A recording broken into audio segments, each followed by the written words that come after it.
Hey everyone, Geophysicist Stefan Burns here. There has been a notable increase in fireball sightings around the world just in the past week or so. We see this fireball there that flew across the Netherlands and crashed into a house in Germany back on the 8th of March. I reported on that when it occurred. In fact, pieces of that fireball were retrieved, meaning it was quite large. The estimated size on that being about 1 to 3 meters.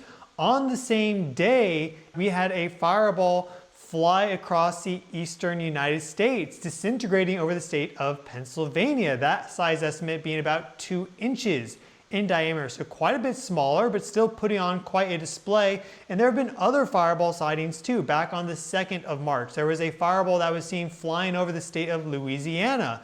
Then you go to the 3rd of March, we had a fireball sighting over the Pacific Northwest with Washington and British Columbia, Canada, Vancouver, that whole area. So there seems to be an increase in fireball sightings that's occurring right now.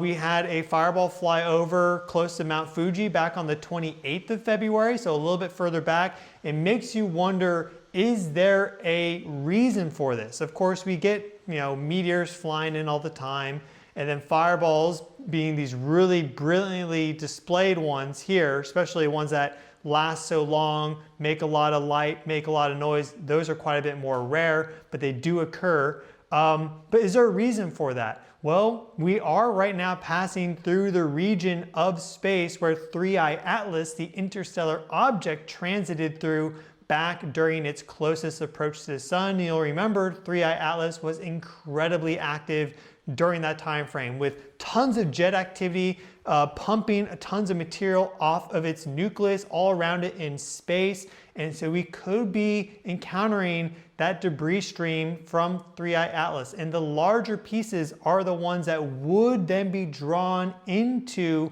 Earth's orbit as a result of the gravitational influence of the sun. So we could be looking at more activity like this, not only this month, but going into April as well, because that is when we'll be transiting through that debris stream region, perhaps, for 3I Atlas that was created back in October and November of 2025. Now here we have some more information on this fireball that was sighted across Europe. We see some of these eyewitness reports and their location. So hundreds, if not thousands of people saw this fireball in that short journey that it had before it crashed into a house. We can see some of that imagery here. We see the vapor trail left behind by that. Here we see a video of that fireball. And in fact, some of this material was retrieved. So it'll be very interesting to see if any sort of scientific analysis gets conducted on this. We see quite a lot of material crash into this house, split apart. This is not insignificant. And again, we are passing through that debris stream. If there is one that's significant of Interstellar Object 3I Atlas, I mean, we know that it was pumping out tons of material, but the question is, how much of it are we going to interact with? Will it then bump up our sightings of meteors and, let's say, fireballs over baseline? Will be significant enough for that? Well, on the same day, we had a fireball fly across the eastern coast of the United States. So this right here vaporized over Pennsylvania, but seen over quite a wide area here. And this is not insignificant. This is the exact same time frame as that other one, much smaller, the estimated size being quite a bit less than meters in diameter.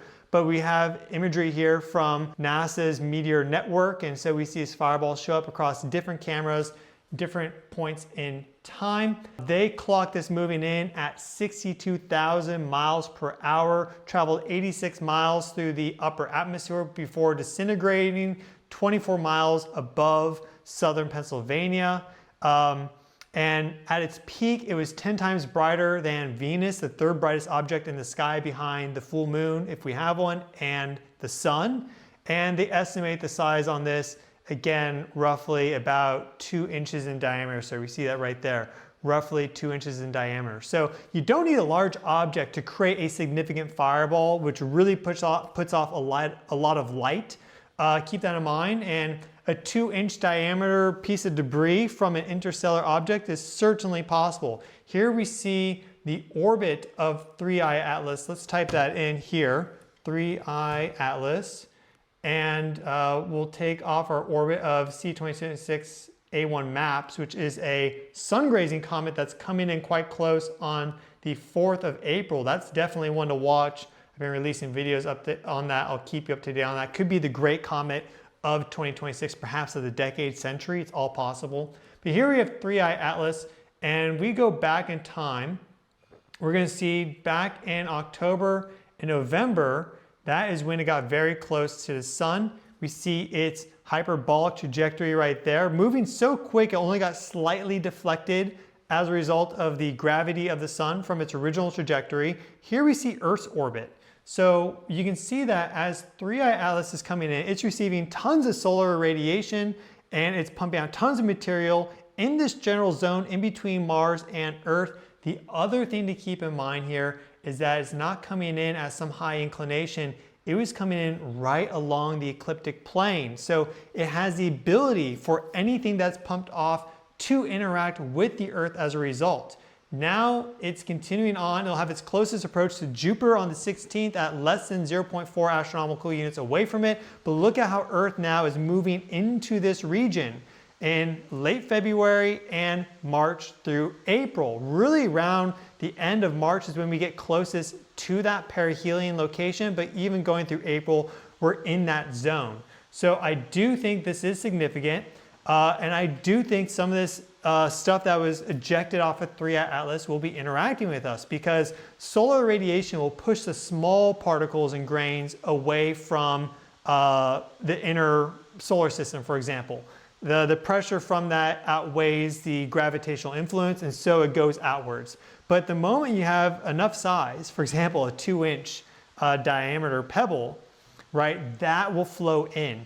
And one of the jets on 3I Atlas was an anti-velocity jet. So it was actually going opposite 3I Atlas's direction of motion, meaning that that momentum could have been canceled out, effectively parking it in space for then it to be pulled in to the sun by gravity. Then the question is, how fast is it pulled in? And well, some of those, it's really just a size equation. Some of those are going to, pass through Earth's orbit as it's rotating through. So we have that happening right now. We are seeing an increase in fireball sightings with these two most recent ones on March 8th, 2 sightings back on the 2nd and 3rd of March. We had a fireball sighting over and around Tokyo and Mount Fuji back on the 28th of February. So we're seeing this sort of increase, and we very well could have more fireballs coming in over the next few days, weeks, and going through April. So that is your update on this developing story. There's likely more to this. I'll release videos here on my Clips channel and also on my main channel. Both are linked in the video description. All the resources from today's video also linked in the video description. Thank you all so much. Smash that thumbs up button to help the channel grow. Subscribe to stay up to date. I've been your host, Stefan Burns. I'll see you all in the next video.